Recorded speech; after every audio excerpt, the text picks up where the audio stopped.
They want competent front offices, man. You know what I'm saying? And I just, again, we're not even at the point where we're talking about the Cowboys yet.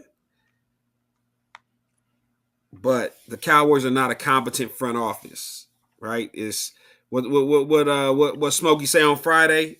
We ain't never got two things that match: peanut butter, no jelly. You know what I'm saying? Kool-Aid, no Milk, sugar. no cereal, no milk. Peanut butter, no jelly. So it's like I was arguing with somebody on Twitter today and telling them like, hey man, they've been like, oh man, Jerry Jones is a great GM. He's put great teams out there, and I'm like, no, we beat up on the bottom feeders. But when you get to the playoff, all the bottom feeders are gone. Now you got to really dive in, have a great defense, have a strong run game, and we ain't never had those two things at the same time. All right, that's just my personal take. You know what I'm saying? I definitely speak from the heart when I talk about the Cowboys, but right or wrong, they have a belief system. They've had success over the years with first round O-line. So they're more inclined to try and build a great wall and then say that we can run anybody behind this great wall, as opposed to trying to get somebody dynamic and building around a dynamic playmaker. Again, if you want to test that theory, look no further than last year where you had a Saquon Barkley on the market, a Derrick Henry on the market, a Josh Jacobs on the market. You know what I'm saying? And the Cowboys didn't even pick up the phone. Yeah. You know what I'm saying? Yeah. To give them a call, even though the statistics say that Dak probably wins 80% or 85% of his games when he has a running back that runs for 100 yards, or when the team runs for, like, I think it was a running back that runs for 100 yards. Like Dak is damn near unstoppable, but they believe more in the offensive line than the actual running back. But what do y'all think of the Jake Ferguson deal? Fergie. The Jake Ferguson deal is a staple Cowboys, Dallas Cowboys deal, right? Gotta keep a tight end in there. I'm talking about just the way they sign contracts. They like to get players who are coming off of bad seasons, whether it's injury or just poor performance, and then they can rope you into a long-term deal. So they got Jake Ferguson a 4-year deal worth, what was it, 53 or 54? Yeah. It makes him the 7th highest paid tight end in the league. So you're not top of the market.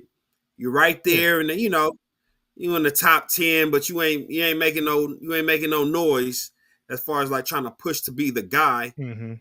4-year 52 with 30 million guaranteed. 30 million guaranteed. He's not pushing to be the guy, but if you want to be top of the market, you're going to have to go through the old Jones family smear campaign. You know what I'm saying? We're going to have to track a little mud on you. It's just par for the course. You know what I'm saying? When it's time for the stars to get paid, Jerry Jones, Stevens Jones, they got to smear their names and run their names through the mud, make them seem like the worst possible human beings. Michael Parsons. Michael. Not to be confused with Micah. Hey, yeah, I love Michael Parsons. He's smart. Yeah, he's a really smart guy. He's one of the good guys, man. I like that guy. I like the cut of his jib.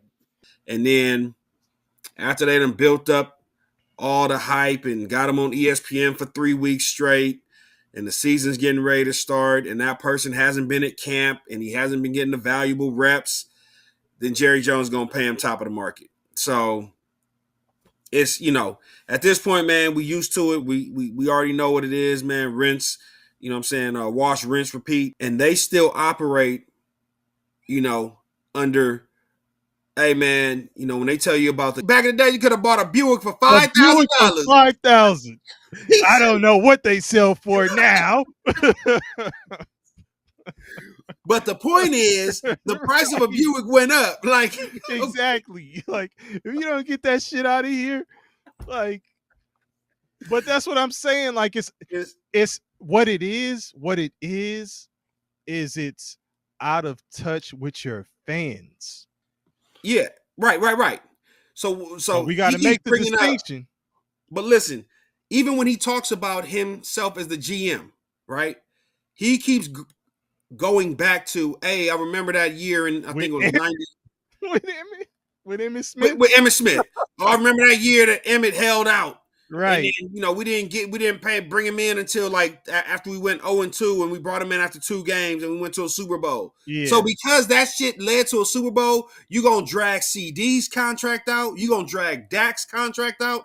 Micah Parsons, who's on the record as saying I wanted to get this shit done last year, you're gonna drag his shit out? And then maybe he's superstitious. Like, Nah, nah. 30 This is just years of how he do 30 it. years of bad superstition should make you not want to be superstitious anymore. That It's shit ain't just working. how we do it. Micah wasn't initially asking for TJ Watt money. The Cowboys let the market continue to go up and up and up without getting a deal done with Micah. Which is Right? what Brandon said. Jerry Jones being a few months late is going to cost him an extra $8 million a year on Micah. And then like this is what you were addressing with Al Sucks and mock drafts. Micah is going to want what TJ Watt just got. But When they start talking about money, Dallas, like what Devin say? Dallas hung up the phone. he's stupid. Yeah. Addition to that, I'm not going to necessarily call it a rebuttal. But they did get Jaden with an O, not a E. Jaden Blue. Yeah. And I mean he showed some explosiveness at Texas, man. Yeah. Like he could be a big play running back. I just got to see, how he fits in the fold with the 5 running backs that they have trying to get the position. But So I heard he was doing all right, man. I heard he first was couple, doing first, cool. first couple of days he wasn't getting reps. They were giving the reps to Deuce Vaughn. Deuce Yeah, Vaughn but Deuce Vaughn goes down with an injury. And again, when y'all have a which is battle, crazy. when you have a battle for a starting position, it's the worst time possible to get hurt. So the next couple of days, Jaden Blue has been showing his ass out Yeah. the backfield. He has the best catch of the training camp so far. A little one-handed grab down the field. The speed's been on display. And they tried to hit him with the lazy, Slander. The yeah, slander. the lazy Yeah, tag. Like what the yeah, fuck? Like absolutely. The let slander. The let let slander. camp start. You know what I'm saying? Like Yeah, for sure. there's obviously something that Hmm. was said or some talk about him for him to go that late, right? Absolutely. So, you know, it's always some bullshit.